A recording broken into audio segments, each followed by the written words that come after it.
This offseason is about to be insane, even more insane than Devin Haney partying with P. Diddy. But okay, let's stick to basketball. What trades are coming to the NBA this offseason? Stay tuned to find out. The first one we gotta mention is Kevin Durant.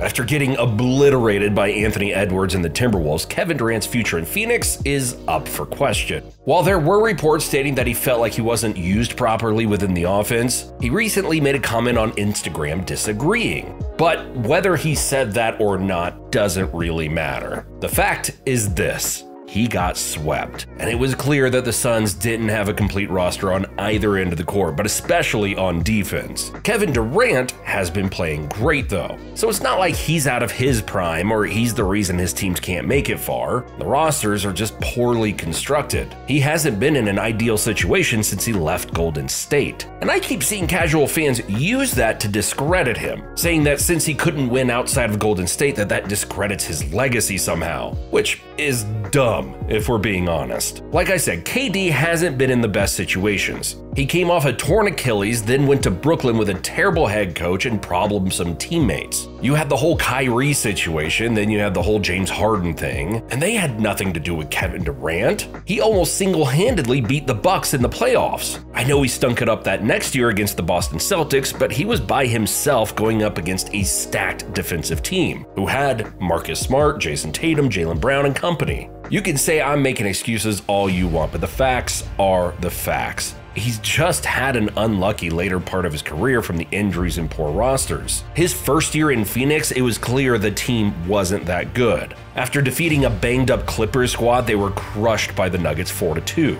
He still averaged nearly 30 points per game and was terrific on defense, I might add. This year, of course, like we mentioned, he got swept, but he played great, even better than he did in the previous playoffs. He put up 26 points while shooting 40% from three and over 55% from the field, while arguably being the Suns' best defensive player. It's just bad luck. He's maximized every single opportunity that he could. He's still top 10, no question. However, for the Suns organization, it would be good to quit while you're quote-unquote ahead, because there is almost nothing you can do with this damn roster with Bradley Beal taking up the cap space. And even besides that, they don't have the player assets to make meaningful moves. Grayson Allen is a good piece, but why would you trade one of the best shooters in the league? So there's that. The best bet would be to build around Devin Booker. Booker's already shown he can score big in big moments. I would try to trade KD and get a ton of players to build around Booker and take it from there. But what team should KD go to?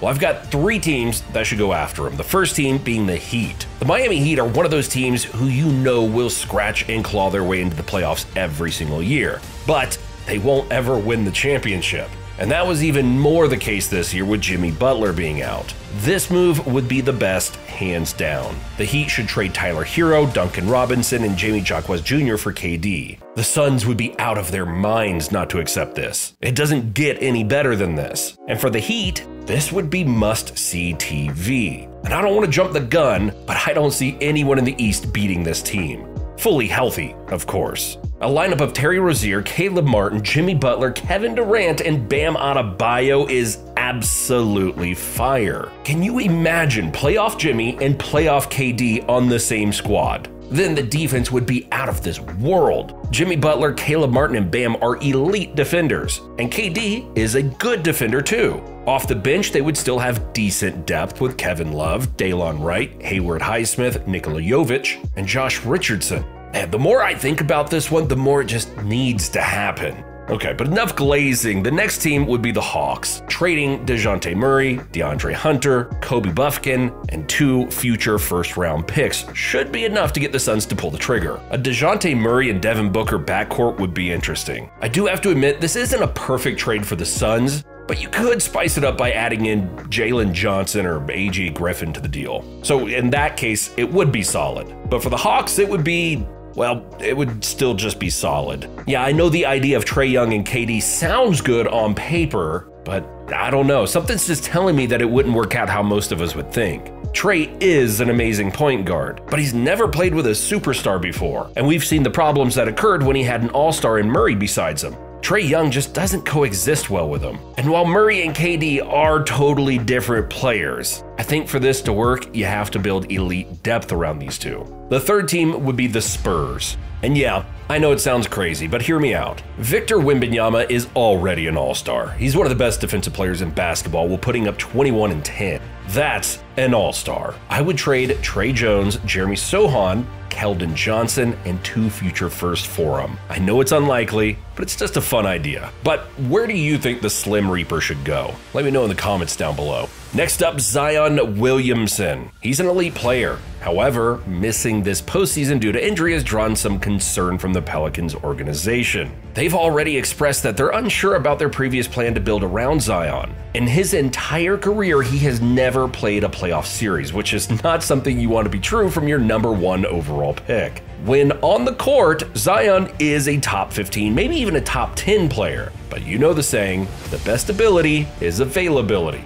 None of those incredible skills and physical gifts matter if you stay on the sideline for 70% of the year. Then it doesn't help that Brandon Ingram's ability to carry a team and be that #1 option has been questionable at best. And the same goes for CJ McCollum, who for some reason can just never get it going in the postseason, going all the way back to his Trailblazer days. All of these things will most likely lead to the Pelicans blowing it up. For the teams who do want to trade for Zion, they also have to be cautious on what they give up. But one team I think should try to grab him are the Golden State Warriors. Their dynasty is on life support right now. While Steph and Draymond are still elite in their roles, Klay Thompson and others haven't pulled their weight at the level we're accustomed to seeing from previous Warrior squads. So, trading Jonathan Kuminga, Moses Moody, and Chris Paul for Zion would be huge. This only works for the Pelicans if they choose to blow it up. Jonathan Kuminga and Moses Moody would be excellent pieces. Chris Paul was added to the trade strictly for salary purposes, but he could be a great mentor, similar to how he was with the Thunder back in 2019. The Pelicans would then have a young core of Herb Jones, Jonathan Kuminga, Moses Moody, Dyson Daniels, Trey Murphy, and Jordan Hawkins. That is a pretty nice young core to build around. Then just imagine what other assets you could get for Ingram and CJ McCollum. If I were the Pelicans GM, I would do this fast. As for the Warriors, this would be their emergency season. So just Zion wouldn't be enough. Adding more pieces in free agency would be key. Even if they have to move Klay Thompson for a better two-way player, I would do it. And finally, we got Zach LaVine. He's been in trade talks for what seems like forever. Injuries and the lack of improvement have derailed his career, but in the right system, I think he would thrive as a third option on a championship team. And that's why I think the Los Angeles Lakers are the best fit for the UCLA product. In 25 games this season, he averaged 19 points, 5 rebounds, and 4 assists per game while shooting 45% from the field and just under 34% from 3. I think we forget that he once put up 27 points per game in 2020 and has averaged nearly 25 points per game over the past 2 seasons. With the exception of this season, he's been one of the most efficient three-point shooters and inside scorers in the league. Now, if he was playing alongside AD and LeBron, he would get even better looks and would most likely be matched up against the opposing team's second or third best defender. I would trade D'Angelo Russell, Rui Hachimura, Gabe Vincent, and a future first-round pick for him. And sure, he does struggle defensively, but, you know, you can't have everything. And either way, the Lakers' biggest problem was consistent scoring outside of AD and LeBron. Even without Vanderbilt in the playoffs versus Denver, the Lakers' defense was not bad. Now, it wasn't great at all, but it wasn't an easy series for Denver. Also, we know how the Lakers love to get out in transition, and Zach LaVine is one of the greatest dunkers of all time. He would allow the Lakers to play fast in the open court and in the half court. Also, resting LeBron and leaving AD and LaVine out there together could be a better duo than I think many would think. It's a gamble though. So many questions. Can LaVine stay healthy? Can he score big in big playoff moments? Will his defense be a liability? And the list goes on. However, I think he fits the Lakers' needs too perfectly to pass up on him. But what do you think about all these trades? Let me know in the comments section below. Thanks for watching, and I'll see you in the next one.